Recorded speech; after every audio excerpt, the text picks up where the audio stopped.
अस्सलामुअलैकुम रहमतुल्लाहि ताला व बरकातुहू। नाजरीन, आज के इस वीडियो में हम बताने वाले हैं उर्दू बंगला ग्रेस पास उम्मीदवारों के लिए एक बड़ी खुशी की बात है। खुशी की खबर लेकर आपकी खिदमत में हाजिर आया हूं कि आज उर्दू ग्रेस पास उम्मीदवारों की तरफ से राज्यसभा में कहकशा परवीन ने उर्दू उम्मीदवारों के समर्थन में बात रखी और वहां पे लोगों को बताया कि इंसाफ मिलना चाहिए। और काबिल मुबारकबाद है मुफ्ती हसन रजा अमजदी, जो अपने कार्य को, जो बातों को कहते हैं उस पे 100% अमल करने की कोशिश करते हैं और उसको पूरा भी करते हैं। आज के इस वीडियो में हम आपको पूरी मुकम्मल जानकारी देंगे, तो आप वीडियो को अंत तक जरूर देखिएगा। वीडियो को शुरू करने से पहले मैं गुजारिश करता हूं कि अगर अभी तक आपने हमारे चैनल को सब्सक्राइब नहीं किया है तो सब्सक्राइब करके बेल आइकन को दबा लें ताकि आने वाले लेटेस्ट वीडियोस का नोटिफिकेशन आपको मिलता रहे। दोस्तों, मैं काफी लेट से मैं आपको अपडेट दे पाया क्योंकि मेरी तबीयत खराब थी, जिसकी वजह से मैं अपडेट नहीं कर पा रहा था। अब कुछ सही है तो मैं आपकी खिदमत में हाजिर आया हूँ। जरूरी अर्ज ये था कि काम पाए तकमील तक पहुंचने को है और उम्मीद जताई जा रही है कि बहुत ही जल्द HRD से लेटर आ जाएगा, बहुत जल्द। समझिए कि हमारा 90-95% काम हो चुका है। रिजल्ट की तैयारी तकरीबन शुरू हो चुकी है अंदर ही अंदर। जैसे ही लेटर आएगा उसके कम से कम 15 से 20 दिनों के अंदर हमारा रिजल्ट आ जाएगा। लेकिन काबिले तवज्जो और ध्यान देने की बात यह है कि जब जब काम होने को रहा है, उम्मीद की जाए जल्द से जल्द काम हो जाए, तब कुछ लोग उभर के आते हैं और उर्दू ग्रेस पास उम्मीदवारों के दरमियान फूट डालने का काम करते हैं। जैसा कि आपने देखा था कि पिछले मर्तबा इम्तियाज नाम के शख्स है, उन्होंने कहा कि मैं 10 दिन में 20 दिन में जो उर्दू टेट का रिजल्ट जारी करवा दूंगा, लेकिन पता नहीं किस बिल में वो घुसा बंदा कि आज तक जाहिर नहीं हुआ। चलिए उसकी बात छोड़िए। अब देखिए, जब काम हसन रजा अमजदी की सदारत में आगे बढ़ रहा है, पाए तकमील तक पहुंचने वाला है, अब ऐसे में एक एक्शन और रिएक्शन कमेटी आ गई है। उस कमेटी में ऐसे लोग शामिल हैं, कुछ लोग तो ऐसे हैं जिनका डेट ऑफ एक्सपायर हो गया, इनकी बहाली नहीं हो सकती, टीचर नहीं बन सकते हैं। कुछ लोग ऐसे हैं जो उर्दू ग्रेस पास है ही नहीं और फिर भी इसमें टांग अड़ाए बैठे हैं। कुछ लोग ऐसे हैं जो सिर्फ नाम कमाना चाहते हैं, बहती गंगा में हाथ धो के धोना चाहते हैं या उंगली कटा के शहीदों में नाम लिखवाना चाहते हैं। ऐसे लोग हैं, उनका मकसद यही है, फूट डालना। किसी तरीके से जो काम हो रहा है उसमें अड़ंगा पहुंचाएं और काम को होने से रोकने की कोशिश करें। लेकिन आप लोगों को उनकी बातों में नहीं आना है। एक्शन रिएक्शन कमेटी की अगर उनको वाकई में करवाना होता, इसमें लगे रहते, तो आज तक ये कमेटी कहाँ थी? किस बिल में घुसे थे ये लोग? कहाँ सो रहे थे? एक बंदा तने तनहा लड़ रहा था। अगर हक तो ये था कि ये लोग उसका साथ शुरू से देते, बैक सपोर्ट करते, लेकिन नहीं, ये लोग घरों में घुसे थे। जब देखा कि काम होने के बाद तो जब सोचा कि चलो बहती गंगा में हम भी हाथ धो लेते हैं, एक्शन कमेटी बना के चल दिए। तो आप लोगों से गुजारिश करूंगा कि आप मुफ्ती हसन रजा का सहयोग का साथ दें। और आइए सुनते हैं मुफ्ती हसन रजा अमजदी ने उर्दू टेट उम्मीदवारों से क्या कहा है। अस्सलामुअलैकुम, मैं हसन रजा अमजदी बोल रहा हूं पटना से। पूरे बिहार के उर्दू टीटी ग्रेस पास उम्मीदवारों से गुजारिश है कि घबराने की बिल्कुल जरूरत नहीं है, मुतफक्किर परेशान होने की जरूरत नहीं है। अल्लाह हमारे साथ है।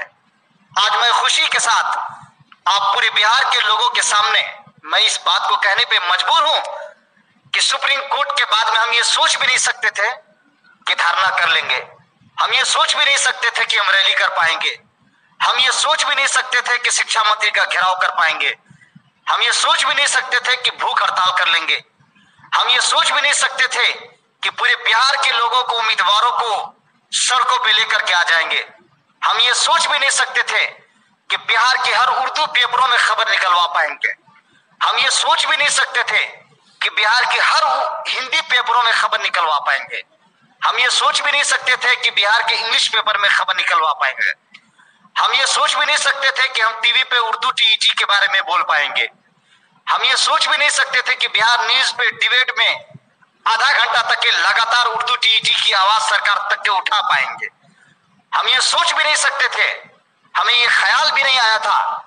लेकिन अल्हम्दुलिल्लाह आज मैं ये फख्र के साथ मैं ये बोल रहा हूं कि मैं ये भी नहीं सोच सकता था कि मैं HRD मंत्रालय भारत सरकार के अंदर ऑफिस में जाकर के अपनी पूरी बात को पता लगा लूंगा।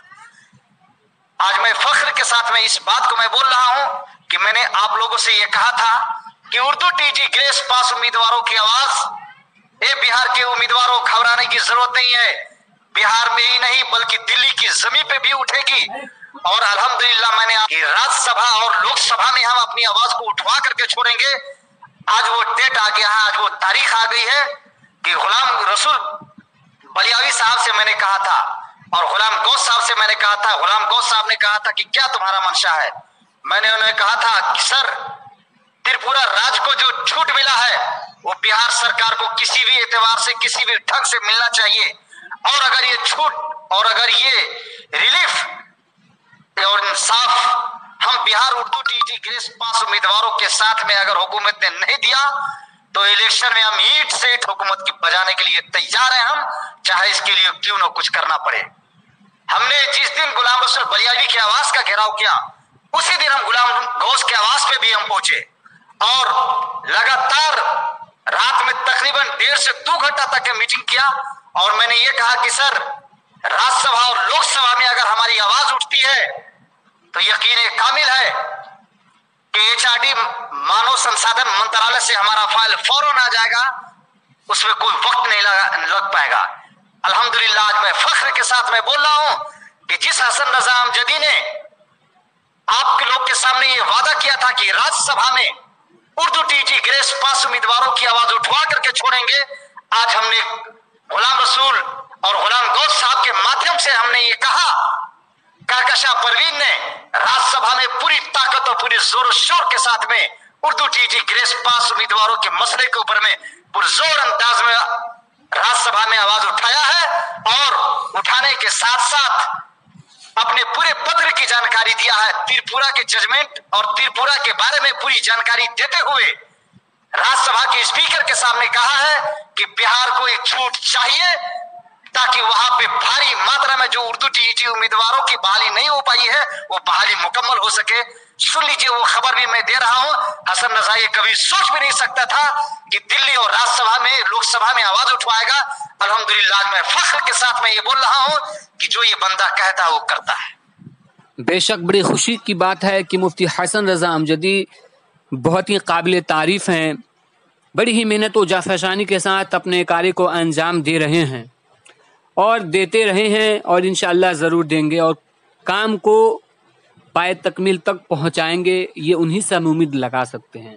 लेकिन जब काम इतना पहुंच चुका है और मंजिल मकसूद निगाहों के सामने नज़र आ रही है तो बरसाती मेढकों की तरह नए नए सदर उर्दू ग्रेस स्टेट पास में उभर के आ रहे हैं। जैसे बारिश के मौसम में बरसात होती है, रंग बिरंग के मेढक निकलते हैं और पोए पोए करते हैं, वैसे ही आज नए नए सदर निकल के आ रहे हैं। एक्शन कमेटी, रिएक्शन कमेटी और भेजेक्शन कमेटी और लुट घसुट कमेटी बना के चले आते हैं।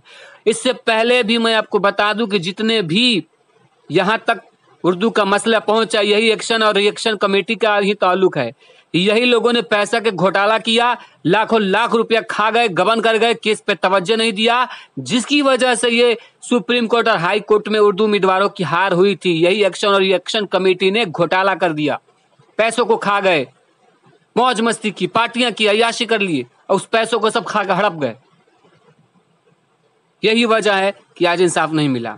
आज एक बंदा जब काम को आगे बढ़ा रहा है, कार्य को कर रहा है, मुफ्ती हसन रजा अमजदी, तो अब ये देख रहे हैं कि काम होने वाला है तो उसमें पांव अड़ा दिए हैं कि किसी तरीके से इनके माबैन फूट डाल दिए जाए। इससे कबल जब एचआरडी मंत्रालय को लेटर लिखा गया था उस वक्त भी इम्तियाज नाम का एक शख्स आया और उसने कहा कि 10 दिन में 20 दिन में हम रिजल्ट आपका जारी करवा दे रहे हैं। और आज जब काम होने को है तो आज ये एक्शन कमेटी और रिएक्शन कमेटी बनकर बैठ चले आ रहे हैं। ये सारा धोखा देने वाले लोग हैं और इनके बातों में आप हरगिज ना आए। आप मुफ्ती हसन रजा अमजदी का साथ और सहयोग दें। और देखिए, उन्होंने कहकशां परवीन के द्वारा जो है राज्यसभा में जो है उर्दू उम्मीदवारों की आवाज उठवाई। तो आइए सुनते हैं क्या कहती हैं कहकशां परवीन। श्रीमती कहकशां परवीन। शुक्रिया उपसभापति महोदय, मैं आपके माध्यम से एक बहुत ही महत्वपूर्ण विषय की ओर सरकार का ध्यान आकृष्ट कराना चाहती हूँ। मान्यवर, उर्दू बिहार की दूसरी जबान है। बिहार में प्राथमिक विद्यालयों में उर्दू शिक्षकों में लगभग 15,000 पद खाली हैं। बिहार सरकार द्वारा उर्दू स्पेशल टीईटी परीक्षा 2013 में आयोजित की गई थी। टीईटी की परीक्षा 2013 में उर्दू भाषा के लिए अभ्यर्थियों का कम अंक प्राप्त हुए और इसी कारण बड़ी तादाद में कैंडिडेट्स पात्र अंक से नीचे रह गए। टीईटी पास कैंडिडेट्स के उर्दू विषय के शिक्षकों के रूप में नियोजन के बावजूद उर्दू टीचर्स के ज्यादातर पद खाली रह गए। वहां उर्दू विषय के टीचर्स की बहुत कमी है, बच्चों की पढ़ाई प्रभावित हो रही है। यदि टीईटी परीक्षा में पास करने के लिए जरूरी मार्क्स में कुछ छूट दी जाती है तो उस ग्रेस मार्क्स के आधार पर कुछ और कैंडिडेट्स की नियुक्ति हो सकती है। महोदय, केंद्र सरकार ने त्रिपुरा को कुछ इस तरह की छूट दी है। बिहार सरकार ने भी शिक्षक अर्हता योग्यता के निर्धारित में 60% प्राप्तांक में 5% की छूट देने की अनुमति देने के लिए दिनांक 7 फरवरी 2019 को एक पत्र लिखा है और दिनांक 26 जून 2019 को एक रिमाइंडर भी भेजा है। इस पर अभी तक कोई भी कार्रवाई नहीं हुई है। इसलिए आपके माध्यम से मैं माननीय मानव संसाधन विकास मंत्री से अनुरोध करती हूं कि बिहार सरकार से प्राप्त पत्र पर विचार करें और शीघ्रता उस पर आवश्यक कार्रवाई करें ताकि बच्चों के भविष्य से खिलवाड़ न हो। बहुत बहुत शुक्रिया। धन्यवाद। श्री हुसैन। तो दोस्तों, उम्मीद करता हूं कि ये वीडियो आपको पसंद आई होगी, तो लाइक कर दीजिएगा, ज्यादा से ज्यादा लोगों तक इस वीडियो को शेयर करके चैनल को सब्सक्राइब जरूर कीजिएगा।